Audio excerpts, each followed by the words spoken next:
சரவண ஜோதியே நமோ நம. வாழ்க வையகம், வாழ்க வளமுடன். அனைத்து தமிழ் நெஞ்சங்களுக்கும் கனிவான வணக்கங்கள். நாம் இந்த பதிவில் பிறக்கப் போகும் ஏப்ரல் மாதத்திற்கான சுப மற்றும் அசுப பலன்கள் என்னென்ன என்பதனையும், அசுப பலன்கள் ஏற்படுமாயின் ராசிக்காரர்கள் செய்ய வேண்டிய பரிகாரங்கள் என்னென்ன, வழிபட வேண்டிய தெய்வம் யார் என்பதனை பற்றியும் விரிவாக காண்போம். உங்கள் வாழ்வில் வளமும் நலமும் செல்வ செழிப்பும் பெற்று வாழ்வில் உயரிய நிலையை அடைய எல்லாம் வல்ல இறைவனை வேண்டி விரும்பி கேட்டுக்கொள்கிறேன். நிகழும் ஸ்ரீ மங்களகரமான சோபகிருது ஆண்டு பங்குனி மாதம் 19ஆம் தேதி திங்கட்கிழமை அன்று சப்தமி திதியில் மூலம் நட்சத்திரத்தில் வரியான் நாமயோகத்தில் அமிர்தயூகம் கூடிய நன்னாளில் இந்த மகத்தான ஏப்ரல் மாதம் பிறக்கிறது. இம்மாத கிரக நிலைகளை பார்க்கும்போது மேசத்தில் குரு பகவானும், கன்னி ராசியில் கேது பகவானும், தனுசு ராசியில் சந்திர பகவானும், கும்ப ராசியில் சனி பகவானுடன் செவ்வாய் பகவானும் சஞ்சாரம் செய்கின்றனர். மீனராசியில் சூரிய பகவான், ராகு பகவான், சுக்கிர பகவான், புதன் பகவான் இணைந்துள்ளனர். இம்மாத கிரக பெயர்ச்சி என எடுத்துக்கொண்டால் ஏப்ரல் 13ஆம் தேதி சூரிய பகவான் மேசராசிக்கும், ஏப்ரல் மாதம் 23ஆம் தேதி செவ்வாய் பகவான் கும்பராசியில் இருந்து மீனராசிக்கும் இடப்பெயர்ச்சி அடைகின்றனர். அதேபோல் இந்த ஏப்ரல் மாதம் 24ஆம் தேதி சுக்கிர பகவான் மீனராசியில் இருந்து மேசராசிக்கு இடப்பெயர்ச்சி அடைகிறார். சிம்மராசி அன்பர்களே, இந்த மாதம் பணவரவு கணிசமாக உயரும். புதிய ஆடை ஆபரணங்கள் சேரும். மனதில் தன்னம்பிக்கை அதிகரிக்கும். எதையும் சாதிக்க வேண்டும் என்ற மன உறுதி ஏற்படும். பழைய வாகனத்தை மாற்றிவிட்டு புதிய வாகனம் வாங்குவீர்கள். கணவன் மனைவிக்கு இடையே ஏற்பட்டு இருந்த கருத்து வேறுபாடுகள் நீங்கி அந்யோன்யம் அதிகரிக்கும். குடும்பத்தில் மகிழ்ச்சியும் நிம்மதியும் ஏற்படும். பிரிந்திருந்த தம்பதிகள் ஒன்று சேர்வார்கள். சிலருக்கு குழந்தை பாக்கியம் கிடைக்கும். சுப நிகழ்ச்சிகளில் கலந்து கொள்ளும் வாய்ப்பு ஏற்படும். குடும்பத்துடன் விருந்து விசேஷங்களுக்கு சென்று வருவீர்கள். உறவினர்களால் உதவிகள் கிடைக்கும். அதே நேரத்தில் அவர்களால் சிறு உபத்திரமும் ஏற்படலாம். உறவினர்கள் வகையில் சற்று பக்குவமாக நடந்து கொள்வது நல்லது.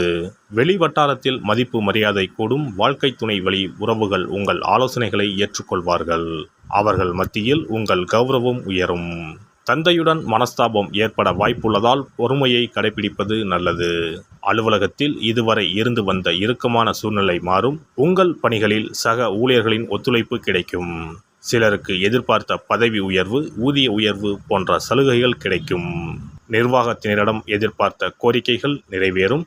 தொழில் மற்றும் வியாபாரத்தில் லாபம் சுமாராகத்தான் கிடைக்கும். மாத முற்பகுதியில் வீண் விரயம் ஏற்பட சாத்தியம் உள்ளது. புதிய முயற்சிகளை தவிர்ப்பதுடன் வியாபாரத்தை விரிவுபடுத்தும் முயற்சிகளையும் தவிர்க்கவும். சக வியாபாரிகளால் மறைமுக போட்டிகளை சந்திக்க நேரலாம். குடும்பத்தை நிர்வகிக்கும் பெண்களுக்கு பல வகைகளிலும் முன்னேற்றம் தரும் மாதமாக இருக்கும். புகுந்த வீட்டு உறவினர்கள் மத்தியில் மதிப்பும் மரியாதையும் கூடும். கணவரின் பாராட்டுகள் கிடைக்கும். அலுவலகம் செல்லும் பெண்களுக்கு சிறப்பான பலன்கள் ஏற்படக்கூடும். எதிர்பார்த்த பதவி உயர்வு, ஊதிய உயர்வு கிடைக்கக்கூடும். கலைத்துறையினருக்கு உடல் ஆரோக்கியம் பெறும். கடன் பிரச்சனைகள் தீரும். வாக்கு வன்மையால் எல்லா நன்மைகளும் கிடைக்கப் பெறுவீர்கள். பணவரவு மன திருப்தியை தரும். புதிய நபர்களின் அறிமுகம், அவர்களது நட்பும் கிடைக்கப் பெறுவீர்கள். எதிலும் முன்னேற்றம் காணப்படும். அரசியல் துறையினருக்கு நீண்ட நாட்களாக இழுபறியாக இருந்த காரியங்கள் சாதகமாக நடந்து முடியும். வாகனங்களை பயன்படுத்தும் போது கவனம் தேவை. தொழில் வியாபாரத்தில் எதிர்பார்த்த வெற்றி கிடைக்கும். நிதி நிலைமை சீர்படும். மாணவர்களுக்கு கல்வியில் முன்னேற்றம் காண்பதில் ஆர்வம் உண்டாகும். மனதில் உற்சாகம் ஏற்படும். எதிர்பார்த்த மேல் படிப்பு படிக்க வாய்ப்புகள் கிட்டும். மகம் நட்சத்திரம் இந்த மாதம் வீண் பணக்கவலையை உண்டாக்கும். எதிர்பாராத செலவு ஏற்படும். அலைச்சலால் சரியான நேரத்திற்கு உணவு உண்ண முடியாத நிலை ஏற்படலாம். பணவரவு இருக்கும். வாக்கு வன்மையால் காரிய அனுகூலம் உண்டாகும். பூரம் நட்சத்திரம் இந்த மாதம் தொழில் வியாபாரத்தில் எதிர்பாராத போட்டிகள் ஏற்படும். தொழில் வியாபாரத்தில் அதிக முதலீடு செய்யும் முன் யோசிப்பது நல்லது. கடன் விஷயங்களில் கவனம் தேவை. உத்தியோகத்தில் இருப்பவர்கள் வீண் அலைச்சலை சந்திக்க வேண்டி இருக்கும். உத்திரம் 1ஆம் பாதம் இந்த மாதம் குடும்பத்தில் திடீர் கருத்து வேற்றுமை ஏற்பட்டு நீங்கும். விருந்தினர்கள் வருகையால் செலவுகள் கூடும். அக்கம் பக்கத்தினரை அனுசரித்து செல்வது நல்லது. வாகனங்களில் செல்லும் போதும் நெடுதூர பயணங்களின் போதும் கவனமாக இருப்பது நல்லது. ஸ்ரீரங்கம் ரங்கநாதரை வணங்குவதால் வாழ்க்கையில் சுபிட்சம் உண்டாகும். அதிர்ஷ்ட தினங்கள் ஏப்ரல் 12, 13. சிறப்பு பரிகாரம். கடன் சீக்கிரம் அடைபட செவ்வாய்க்கிழமை இந்த எளிய பரிகாரம் செய்யுங்கள். முருகப்பெருமான் உடனே ஓடி வந்து உதவுவார். செவ்வாய்க்கிழமை அன்று சில எளிய பரிகாரங்களை செய்வதால் விரைவில் கடனை அடைத்துவிடலாம் என நம்பப்பட்டு வருகிறது. செவ்வாய்க்கிழமையின் சிறப்புகள் பற்றி காண்போம். எவ்வளவு சம்பாதித்தாலும் வரவும் செலவும் சிலருக்கு சரியாக இருக்கும். சேமிப்பு என்பது உப்புக்கும் இருக்காது. ஆனால் சிலருக்கு வரவை மீறியும் அதிக செலவுகள் ஏற்பட்டு கடன் போன்ற பிரச்சனைகள் வந்துவிடும். இதனால் நிம்மதியாக வாழ முடியாமல் திணறுவர். இந்த மாதிரியான பிரச்சனைகளுக்கு தீர்வுகளை முருகப்பெருமான் அருள்வார். அவருடைய வழிபாட்டிற்கு ஏற்ற தினம் செவ்வாய்க்கிழமை. செவ்வாய்க்கிழமை அன்றைய நாளில் கடன் பிரச்சனைகள், பணி தொடர்பான பிரச்சனைகளை நினைத்து முருகனை வழிபடலாம். செவ்வாய்க்கிழமை அன்று நல்ல செயல்களை தொடங்க ஏற்ற நாள் இல்லை என்பது பாரம்பரியமாக நம்பப்பட்டு வருகிறது. ஆனால் செவ்வாய்க்கிழமை ராகு காலத்தில் செய்யப்படும் வழிபாடு பூஜைகளுக்கு ஆற்றல் அதிகம் என்பது ஐதீகம்.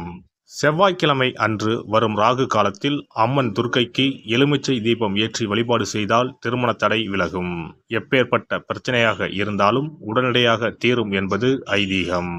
அதே போலவே துர்க்கை அம்மனுக்கு ராகு காலத்தில் எலுமிச்சை மாலை போட்டு வழிபாடு செய்தால் நல்ல வேலை கிடைக்கும், நம்முடைய கடன் பிரச்சனைகள் தீரும் என ஆன்மீக பெரியோர் கூறுகின்றனர். செவ்வாய்க்கிழமை அன்று செய்ய வேண்டிய பரிகாரங்கள். எவ்வளவு அடைத்தாலும் தீராத கடன் சுமை இருப்போர் செவ்வாய்க்கிழமை அன்று வீட்டில் ஒரு எளிய பரிகாரத்தை செய்தால் அவர்களுடைய மொத்த கடனும் அடைவதற்கான வழிகள் கிடைக்கும். செவ்வாய்க்கிழமையில் வருகின்ற செவ்வாய் ஹோரையில் இந்த வழிபாட்டை செய்ய வேண்டும். அந்த ஒரே நாளில் 3 வகையான பரிகாரங்களையும் செய்தால் மட்டுமே முழு பலனையும் பெறலாம். முதல் செவ்வாய் ஹோரை. செவ்வாய்க்கிழமை அன்று காலை 6 மணி முதல் 7 மணி வரையிலும் செவ்வாய் ஹோரை இருக்கிறது. அப்போது பாசிப்பயிறு அல்லது பச்சை பயிறு ஆகியவற்றில் ஏதேனும் ஒன்று வெல்லம் போட்டு பாயாசம் செய்து பூஜை அறையில் சுவாமிக்கு படைக்க வேண்டும். வீட்டு பூஜை அறையில் விளக்கேற்றி எங்களுடைய வீட்டின் கடன் சுமைகள் விரைவில் அடைபடுவதற்கான வழிவாய்ப்பை எங்களுக்கு கண்முன்னே காட்டுங்கள் என குலதெய்வம், இஷ்ட தெய்வம் எல்லோரிடமும் பிரார்த்தனை செய்ய வேண்டும். இரண்டாவது செவ்வாய் ஹோரை செவ்வாய்க்கிழமை அன்று பகல் பொழுதில் 1 மணி முதல் 2 மணி வரை இருக்கிறது. அப்போது பச்சரிசியை சுத்தம் செய்து அதனுடன் பச்சை பயிறு, வெல்லம் ஆகியவற்றை கலந்து வீட்டு பூஜை அறையில் வீட்டிற்கும் சுவாமி படத்தின் முன்பு வைக்க வேண்டும். பின்னர் நாங்கள் கோமாதாவிற்கு செய்யும் இந்த தானத்தை ஏற்று எங்களுடைய கடன் சுமை குறைந்து நிம்மதியான வாழ்க்கை கிடைக்க 30 முக்கோடி தேவர்களும் அருள் புரிய வேண்டிக் கொள்கிறோம் என மனதினுள் பிரார்த்தனை செய்ய வேண்டும். உங்களுடைய வீட்டில் யாரின் பெயரில் அதிகமான கடனை வாங்கி இருக்கிறீர்களோ அவர்களின் கையால் பாசிப்பயறு வெல்லம் கலந்த பச்சரிசியை கோமாதாவிற்கு தானமாக கொடுங்கள். பசுமாட்டிற்கு இந்த தானத்தை செய்த பிறகுதான் அன்றைய தினம் பகலில் உணவு சாப்பிட வேண்டும். ஒருவேளை நீங்கள் பணிக்கு செல்பவராக இருந்தால் காலையில் இதையெல்லாம் தயார் செய்து கையில் எடுத்துக்கொண்டு சென்று விடுங்கள். உங்கள் மனதிற்குள் எல்லாவற்றையும் பிரார்த்தனை செய்துவிட்டு பணியிடத்திற்கு அருகில் உள்ள பசுமாட்டிற்கு வழங்கலாம். மூன்றாவது செவ்வாய் ஹோரை. 3ஆம் செவ்வாய் ஹோரை செவ்வாய்க்கிழமை அன்று மாலை 6 மணிக்கு மேல் வரும். அப்போது உங்கள் வீட்டு பூஜை அறையில் ஒரு நெய் தீபத்தை ஏற்றுங்கள். நீங்கள் வழக்கமாக ஏற்றும் தீபத்தினை தவிரவும் மற்றொரு அகல் விளக்கில் நெய் தீபம் கட்டாயம் ஏற்ற வேண்டும். இது முருகனுக்காக ஏற்றும் தீபமாகும். இந்த தீபத்திற்கு முன்பாக நின்று கடன் அடைபடும் வழியை காட்டு அப்பனே முருகா, கடனே இல்லாமல் வாழும் வாழ்வை தந்தருள் இறைவா என முருகப்பெருமானிடம் மனமுருகி வேண்டிக் கொள்ளுங்கள். இந்த பரிகாரங்களை நம்பிக்கையுடன் செய்தால் மட்டுமே நிச்சயம் உங்களுடைய கடன் விரைவில் அடைபடும். எல்லாம் வல்ல இறையருளால் நீங்களும் உங்கள் அன்பு குடும்பமும் உடல் நலம், நீலாயுள், நிறை செல்வம், உயர் புகழ், மெய்ஞானம் ஓங்கி வாழ்க வளமுடன். இந்த வீடியோ பதிவு உங்களுக்கு பிடித்திருந்தால் லைக் பண்ணுங்க, கமெண்ட் பண்ணுங்க, ஷேர் பண்ணுங்க, மறக்காம சப்ஸ்கிரைப் பண்ணுங்க, பக்கத்துல இருக்கிற பெல் பட்டனை கிளிக் பண்ணுங்க. நன்றி, வணக்கம். ஓம் நமச்சிவாய. சிவாய நம.